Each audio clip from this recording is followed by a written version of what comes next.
am Elizabeth Brown, the Kitchen Vixen, and on today's show we're going to talk about how to make super duper high protein, nutritionally boosted blueberry muffins. There's so much to experience and learn when you watch me, the Kitchen Vixen. Elizabeth Brown, the Kitchen Vixen, and welcome to my cozy little kitchen. And today we're making high protein, nutritionally boosted blueberry muffins. Oh, do you know the Muffin Man, the Muffin Man, the Muffin Man? Oh, do you know the Muffin Man who lives on Drury Lane? Which at Halloween time I call them blueberry muffins because they scare away the free radicals. They help us recover and repair post-exercise because they're rich in those large chemical structures we call anthocyanins. Cyan in the word is indicative of that blue, purple, red, those colors. Those things are very powerful antioxidants. And blueberries are also actually good sources of vitamin C and vitamin E, which are also powerful antioxidants. But aside from just the blueberries, I have so many great ingredients in these blueberry muffins. I'm gluten intolerant, so I'm making them gluten-free. And I basically replaced some of the flour with protein powder so I can make them higher in protein as well. A cup and a half of gluten-free flour, but you can use any flour you choose, and a cup and a half of protein powder. And I just always have chocolate because I love chocolate. Half a cup of sucanat, which is dehydrated cane juice. So it's like a good form of sugar. I'm not a big artificial sweetener person. Even stevia, I just don't like the taste of it. And there is some nutrition in things like sucanat and molasses, which I'm also adding because that's where the vitamins and minerals lie, like especially calcium, iron, selenium. So a lot of great other powerful minerals that also work as antioxidants in our body's own antioxidant defense system. So then the reason I call these nutritionally boosted is because I boost the nutrition by adding nutritional yeast, which is something I'm referred to in Wikipedia. I'm one of the first people to write about it. It's loaded with B vitamins, it's a complete protein, some flax seeds. So basically we did a quarter cup, 4 tablespoons, a quarter cup of each, okay? So it's a cup and a half of protein powder, a cup and a half of flour, a half a cup of sugar, a quarter cup each of flaxseed and nutritional yeast, and then half a teaspoon of sea salt, 1.5 teaspoons of baking powder, but I'm out of baking powder. It's the one in the little canister. So I only have baking soda, which is the one in the box, okay? So I tend to have more of that, like probably most of us do, keep it in our fridge. And so when you're substituting baking soda for baking powder, use a third as much. So instead of 1.5 teaspoons of baking powder, you need a half a teaspoon of baking soda plus a teaspoon of vinegar. So however much baking soda you use, you need double that amount of vinegar. Now in regards to the baking powder and flour, that's a critical ratio. So basically you see you have a cup and a half of flour, you have 1.5 teaspoons of baking powder. So it's 1 teaspoon of baking powder for every cup of flour. Oh, that kind of rhymes. It does rhyme. And then you need a half an egg to work with that mixture. You can have more than a half an egg in the total mixture, but I'm actually using 4 eggs because that also boosts the protein and the nutrition. So in the wet ingredients, I have 4 eggs, which I have beaten, a 1/3 cup of olive oil, and kefir. I'm using kefir. Use whatever type of milk you want. Just keep in mind that kefir, yogurt, that adds extra protein. Almond milk, oat milk, all those other things don't add protein. My cat's trying to come up and participate. And then I have some bananas too, in case I want a little extra moisture, and I'm also adding some molasses. So we're gonna add the baking soda to activate to the vinegar and see how it activates it. And of course I used apple cider vinegar. This is where Alton Brown is the expert in the food chemistry part. I mean, when I studied nutrition in college, we had to take food chemistry and all that, but I don't remember all of the science behind it. I just know it works. And I just like to learn the ratios. Aside from the ratio of 1 teaspoon of baking powder to 1 cup of flour, see it rhymes, and 1/2 egg, that's a pretty consistent ratio that you need for muffin and quick spreads. But for the dry to wet ingredients, I just do like half and half. Here I have some molasses that adds, like I said, some calcium, selenium, iron, I think potassium and phosphorus, magnesium, and so I don't know if any of those sound familiar to you, but those are a lot of those. Well, the magnesium, calcium, and potassium, and then sodium are part of our body's electrolyte system. So they help keep your cells in balance, help things flow in and out of the cell. So very critical. And if you're an active individual like I am, I like to exercise, then those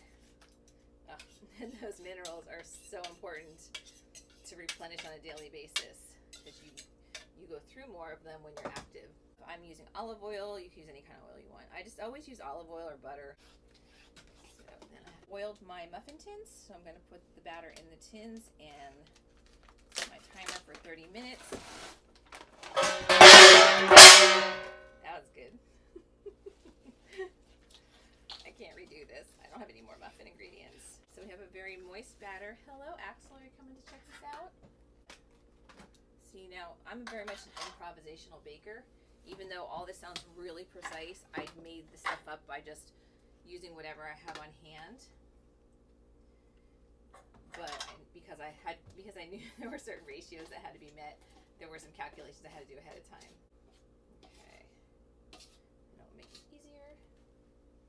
And I also made some black bean burgers, because that's what I had on hand. I cooked some beans during the day. Usually I make them in the oven overnight, but I was in a hurry, so I just did beans on the stove. It took about 3 hours. Okay, so I have to make some additions to my muffin video. Thought I would do an overhead shot of the ingredients to better exemplify the proportions, which I mentioned I do like a 50-50 proportion, but I didn't really show it. And in the meantime, I'm also going to add extra vitamin C to my muffins. They're a little bit low in vitamin C, and I was cutting up a cantaloupe, which is a very good source of vitamin C and vitamin A, or at least carotenoids, which are a source of vitamin A. And I had the netting from the seeds and the extra meat in the skin here that when you're cutting a watermelon or a cantaloupe or whatever, you don't always get it to the bone. So use every little bit that you can. And Cindy Crawford has this thing about the superoxide dismutase in some kind of magic melon. And I haven't done any research yet. I'm going to look. But I have a feeling that it's in here too. And superoxide dismutase is actually an antioxidant that our own bodies make. And zinc plays a big role in that enzyme production. So you always want to make sure you get enough zinc in your diet. And I've talked about zinc in some of my other videos, but I'll definitely have to do another video on zinc. And whatever's left, even aside from like what I'm scraping out here, there's still going to be some meat in there. I'm going to take that and turn that into a face mask, because I mentioned this, I mentioned my watermelon video, which you haven't seen yet. But I know I looked at research on avocados, and the most potent antioxidant of the avocado lives by the skin of the avocado. So it's like, think of it like this. Like our skin is protecting our body. So your melons and avocados and things have a thick skin that protects them. But God forbid something breaks that barrier, then what's the next level of protection? A really powerful antioxidant. We're also going to take the seeds from the cantaloupe and we're going to toast them, just like we would for pumpkin seeds or squash seeds. You can toast cantaloupe seeds. I've done it before. They're really good. And it's nice to know you're not wasting anything. Okay, so that's the netting. But then my food processor, I use the blade attachment for this one because we're going to use a different attachment for the carrots.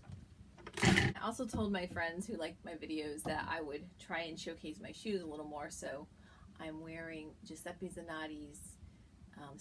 They're like super high wedges. They're actually really comfortable. I'm not going to wear them to work, though. I'm going to work after this.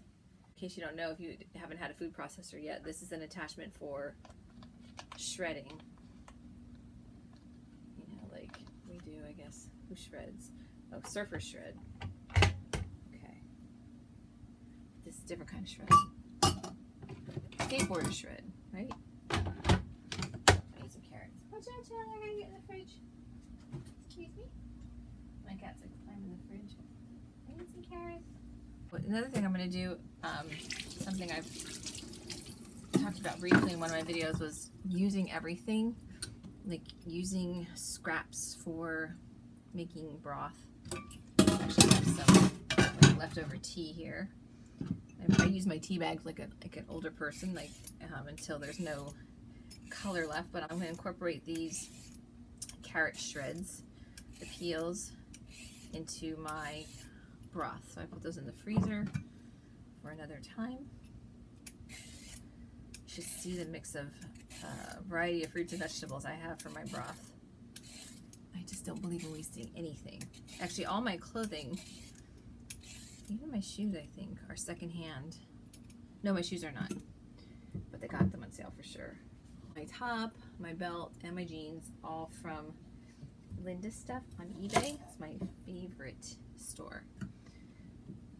It's a store, it's an eBay shop. There's a woman named Linda who was an attorney and started selling stuff on eBay for her friends, I think, and then decided to turn it into a business, and they sell for lots of people, like different celebrities.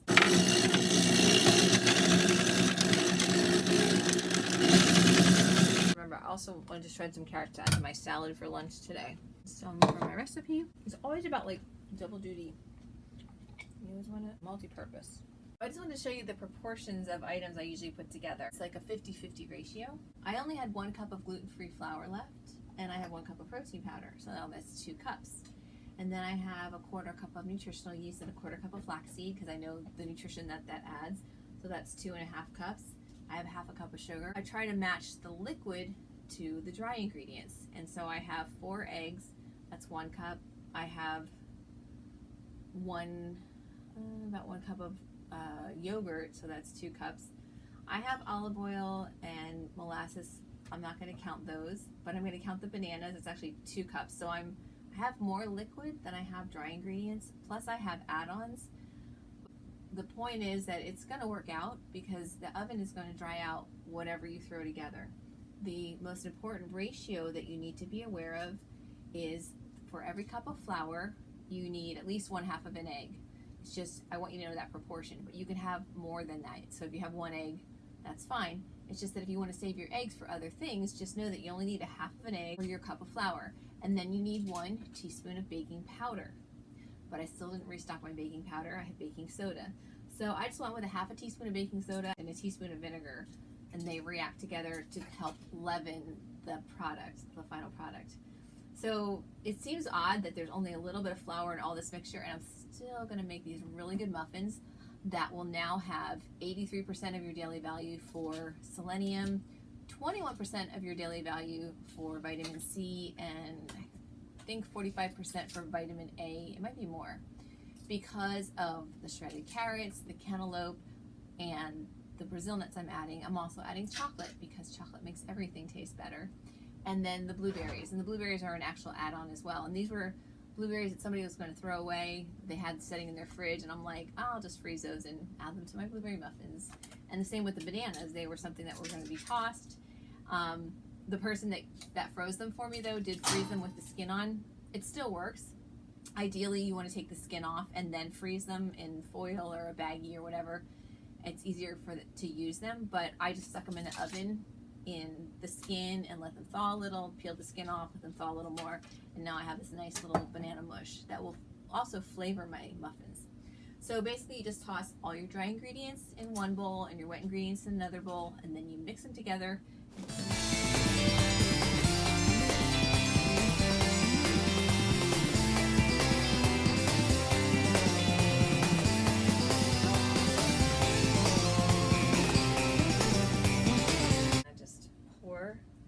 The muffin mix in the tins.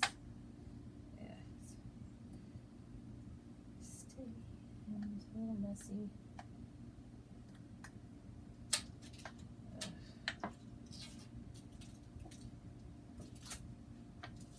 Oh my goodness, so messy. Okay. Clean it up a little before I put it in the oven.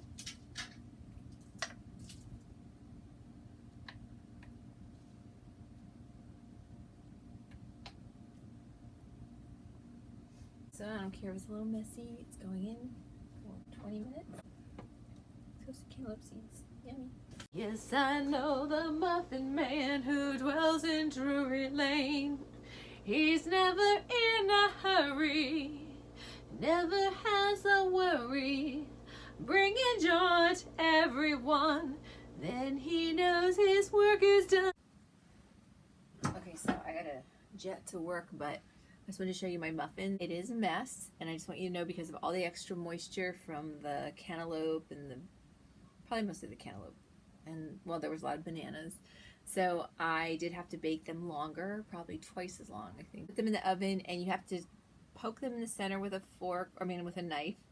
And if the knife comes out clean, then you know your muffins are done, okay? I wanted to make that rhyme, but couldn't think of one. So there you go.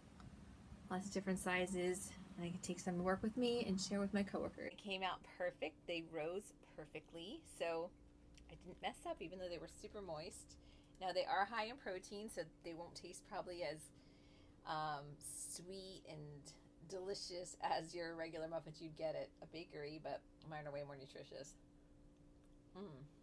No, I love them. I don't like things really sweet. They're perfect. So look at the nutrition we get from one muffin.